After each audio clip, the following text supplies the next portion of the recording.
All right, everybody. It is 12:40 in the afternoon on July 6th, 2021. And today I get to do a negative $954 recap, and it's really too bad.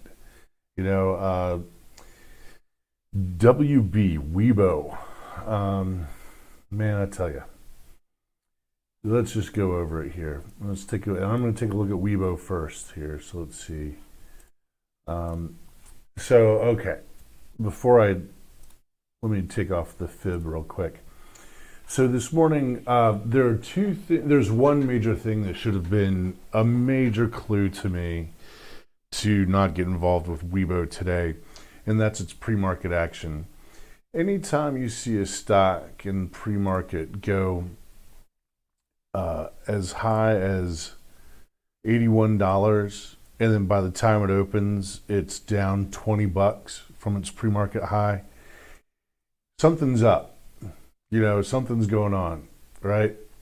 So as of this morning, pre-market, I think I got into the office a little bit late, about 15 minutes to 9 this morning.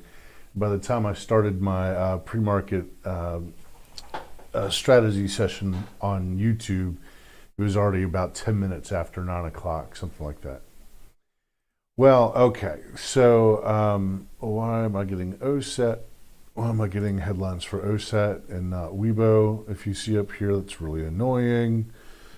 Come on, TradingView, I'm counting on you. What is the deal? Let's try it again. Weibo, there we go. Okay, so this morning, there was nothing on TradingView for July 6th regarding Weibo, but there was on Street Smart Edge. And on Street Smart Edge this morning, pre-market, it said on Weibo, and this is at 8:53 in the morning, exclusive. Weibo chairman and state firm plan to take China's Twitter private. Sources. This is at 8:53 in the morning. All right. So 8:50. Let's look at 8:53 in the morning. 8:53. Why am I not getting? Why won't you give me the timestamp of 8:53? 48, 49, 41, 52, 54. Huh, interesting. Well, so I don't know if you can see that, but in the timestamp down below, it goes from 8:52 over to 8:54. 8:52, 8:54. It's not giving me 8:53 for whatever kind of strange reason that is. I'm going to shut down my scanner. It keeps going off. Oh, looks like OSAT's making a move. OSAT's making another move here. Yeah, there it goes. So I did manage to trade OSAT successfully. Before I get to that one, though, let me get to Weibo here. So whenever this news was released, boy, oh boy, I really should have known better. The news at 8:53 was Weibo's being taken private. But obviously, certainly from this point right here, somebody knew already that Weibo wasn't getting taken private. At least I didn't get caught up in that. So then it's not until after the bell opens. This is 9:44. Weibo chairman says not in talks to take company private. And unfortunately, it wasn't until let's pull up the. I was like, this is really strange. I mean, first of all, the first thing that's really strange is if it's going private, there's no reason for it to have tanked pre-market. That should have been the only red flag I needed to stay out of this name. Is if it's going private, if a company is going from public to private, that means the company is going to have to buy its shares off the market, and the market is going to run the price up unbelievably high for the company to be able to buy its holdings and go private, buy its public stock and go private. So that was the big red flag. Look at that big red flag right there. No reason for me to get involved in this stock. But for whatever reason, I decided, well, that's just some kind of a technical pre-market glitch, or, who knows, right? So it opened up, and I put Fibonacci on it at the opening price, and I bought the support. So its open was at $60.68. And so when right around in here, I've been sitting here for way too long this morning. Right here, after it bumped up above its opening price, it made a red to green move. So that means it went red after the opening candle and came back up through its opening price to continue on a green day. So I bought at $60.68. I was like, okay, $68. I bought 300 shares at $60.68. I'm like, okay, this thing's going to get back into shape here soon. I was like, all right, well, the next Fibonacci, the next level I have down here is at $59.01, if I remember correctly. $59.10. So I bought another 300 shares at $59.10. I was like, okay, it's going to bounce. It's going to, continue higher. And by this time, the news is this is old news. If we look over here, let's look at the news. 9:44, and actually Street Smart Edge has the same headline. Oh no, yeah, at 9:29, Street Smart Edge. So I didn't think to look at the news. I mean, it's like, it's going from public to private. I don't expect. It's just so rude and wrong. At 9:29, there's this headline on Street Smart Edge saying, Weibo announces chairman's response to certain market speculation, and it's the same headline from here at noon. So, and it's still going down. I'm like, okay, well, it'll catch support here at this fib. So I sat here until about 11 o'clock. And so I bought another 300 shares at $58, and I think it's 12 cents. Let's look over here again. $58.26. Sorry. I got in, I don't know why. I bought in a little bit late, but I bought them at $58.12 for whatever reason. And so it fought for this right in here. I was like, okay, we're starting to get our trajectory. It's starting to bottom out, and it's going to start curving back up. And no. Another red flag was if this thing were going from public to private, there would be massive shares traded. There would be the trading would be fast and furious. The trading on this thing would be like, I don't know. Right now, Weibo has 17 million shares traded. Let's look at the outstanding. This thing has 125 million shares outstanding, roughly. The volume on this thing would have been 125 million by 10 o'clock. So that was another red flag that I decided to either not be conscious of, or, I didn't, actually at the time I wasn't even thinking about it. So then, it fought over this 58.26 area for a while, and then it just kind of fell down below it again right here on this next candle. I was like, all right, I'm done. I don't know what's going on with this stock, but I'm done. I sold. I got out.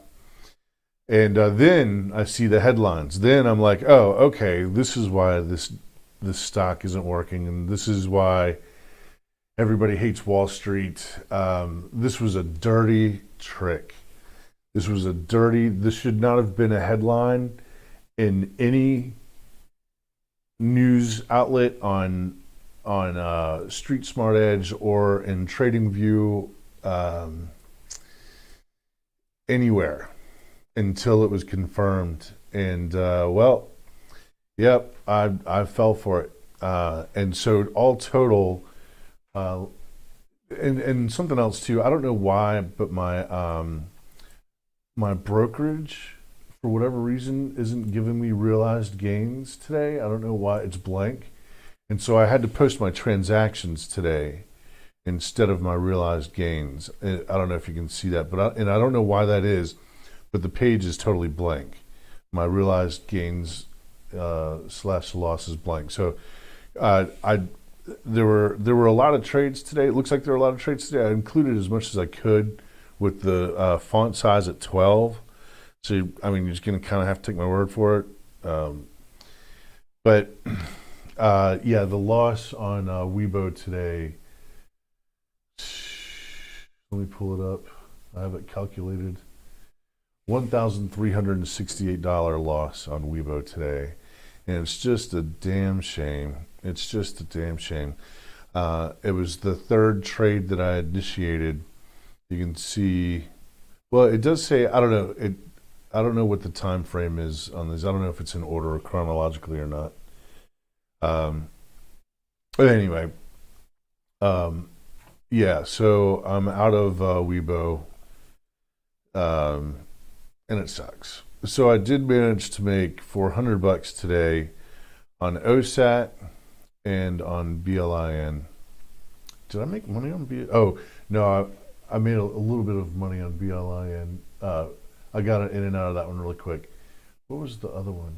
It was, I guess it was OSAT twice. OSAT once? Yeah, OSAT twice. And BLIN, I don't remember the trade that I took on BLIN. Let me look at the timestamp here. It doesn't have the time. God. Sometimes. Oh wait, here we go. Hang on a second. No, it doesn't give me the time. Well, I made $15 on BLIN, and I don't remember where exactly. I put it on the 5-minute chart, looking for a VWAP setup, which is a break above VWAP confirmation with the next green candle, but it didn't do it. Let's see where I was. I think it was right in here. I think it was for the move to VWAP. I can't be sure though. But basically, I'm pretty sure I bought it somewhere in here, and it was for 500 shares, and I only made from BLIN. I can't see. I don't have my realized gains, so I can't see. But let's look. Let's just do it this way. Where's money? There it is. All right, so $15 divided by 500. I made 3 cents on BLIN. So it came up. A bunch of sellers. I was watching level 2. A bunch of sellers came in. I got out. Kind of same old story. OSAT. Now OSAT was pretty nice. This line originally was down here. And so then the break above 851 up to 968, I managed to get about 40 cents of that move right in here. And then again, I took another trade on it back here, it looks like. I think, yeah, for this next move above VWAP. And I was like, okay, so it blew above this 856 to 906. Yeah, and I managed to make 893 to 942. Let's just pull it forward here.